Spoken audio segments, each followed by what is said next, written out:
వాళ్ళెవరికి ఓట్లు పడలేదంట. ఇదేమో లాచుక్క మ్యాజిక్ నాకు అర్థం కావట్లా. మీరు అనుకునే స్క్రిప్ట్ ఉంది చూసారా, 11 మంది వేశారు, పులివెందుల్లో 11 మంది నామినేషన్ వేశారు, ఒంటిమెట్టలో 11 మంది నామినేషన్ వేశారు. అది ఓట్లు కూడా 11 ఏంటి అరుణ గారు ఏదో చూపిస్తున్నారు, ఒక్క నిమిషం లక్ష్మణ్ ఏదో చూపిస్తున్నారు, మళ్ళీ మీరే మాట్లాడదు కానీ అరుణ ఏంటది, ఒక్క నిమిషం. సార్ ఆయన లక్ష్మణ్ రావు గారు ఇప్పుడే వాళ్ళ ఓటు కూడా వాళ్ళు వేసుకోలేదు, ఒక్కళ్ళు కూడా ఓట్లు పడలేదని చెప్పి మాట్లాడారు కదా.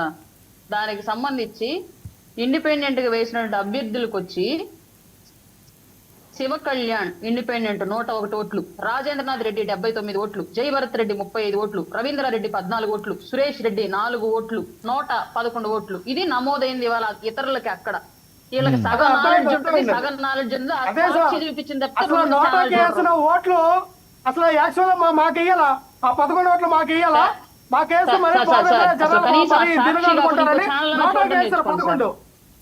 సార్ మీకు స్క్రిప్ట్ అర్థమైందా వర్మ గారు? మాకు ఇవ్వాల్సిన 11 ఓట్లు నోటాకి వేశారు.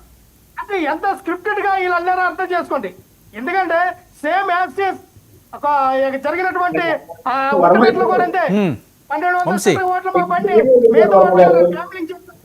ఇంకో విషయం మిత్రమా వినాలా, ఒక నిమిషం డిస్టర్బ్ చేద్దాను.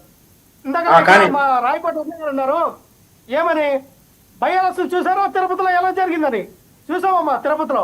ఇదే బై ఎలక్షన్ లో ఎంపీ జరిగినటువంటి ఎలక్షన్ లో 4,75,000 ఓట్లు వైఎస్ఆర్ పార్టీకి పడితే 2,45,000 ఓట్లు టీడీపీ పడ్డాయి, 45,000 ఓట్లు బీజేపీ పడ్డాయి. అంటే ప్రజాస్వామ్యంగా జరిగిన ఎలక్షన్ కాబట్టి సుమారు కూటమికి 3 ఏదైతే మీరు కూటమిగా భావిస్తున్నట్టు మీ బీజేపీ మీ టీడీపీ ఏమవుతున్నాయో అక్కడ 3 లక్షల పైగా ఓట్లు పడినాయి. అది అర్థం చేసుకోవాలా.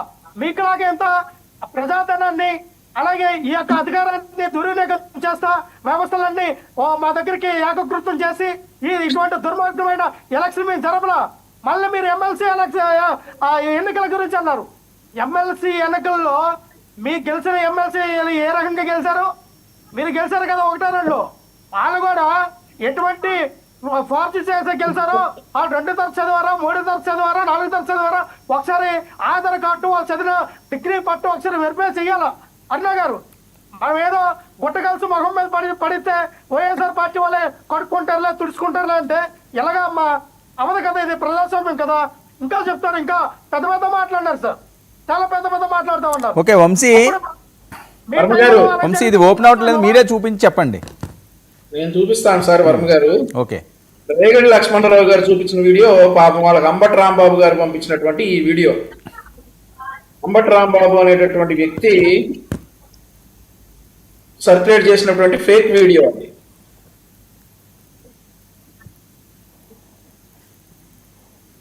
ఈ వీడియో సార్ మా పార్టీ పాట పెట్టేసి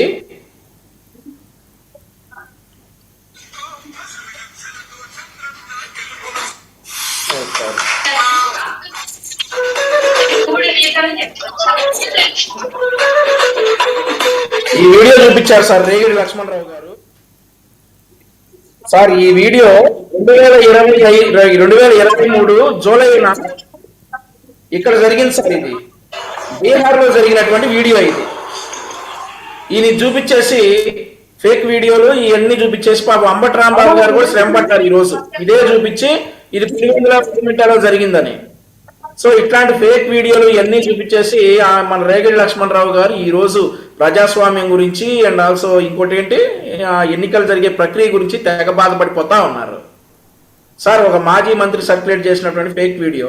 ఈయన ఏమంటా ఉన్నాడు, 0 ఓట్ల ఎవరికి ఇండిపెండెంట్లకిను రిమైనింగ్ క్యాండిడేట్స్ కి 0 ఓట్ల.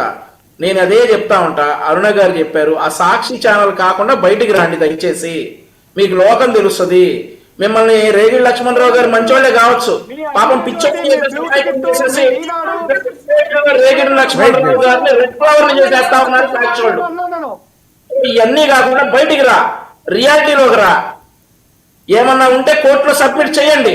ఇవాళ చేశారు కదా, ఇవాళ మీకు ఇష్టం క్రాష్ టాక్ వద్దు లక్ష్మణరావు గారు. దయచేసి మీరు మాట్లాడేటప్పుడు నేను ఆగాను కదా, మీరు ఫేక్ వీడియోలు అవి చూపించేటప్పుడు ఆగా కదా, ఆగండి, చెప్తా వినండి. రేగిడి లక్ష్మణరావు గారు పాపం మంచి పేరే ఉండుండొచ్చు, కానీ ఆ మంచి పేరు సాక్షి టీవీ చూసి ఏమవుతున్నాడంటే ఫూల్ అయిపోతా ఉన్నాడు ప్రజల ముందు ఈ రోజు. ఈ వీడియో చూడండి, ఏంటంటే చూడండి. ఫూల్ అయిపోతా ఉన్నాడు సార్ ఇప్పుడు జనం ముందు. ఎక్కడో జరిగినవి తీసుకొచ్చేసి ఇక్కడ జరిగినట్లుగా ఇక ఈయన జగన్మోహన్ రెడ్డి గారు వచ్చేసి నేను ఒక్క నిమిషం వంశీ, ఏంటది లక్ష్మణ్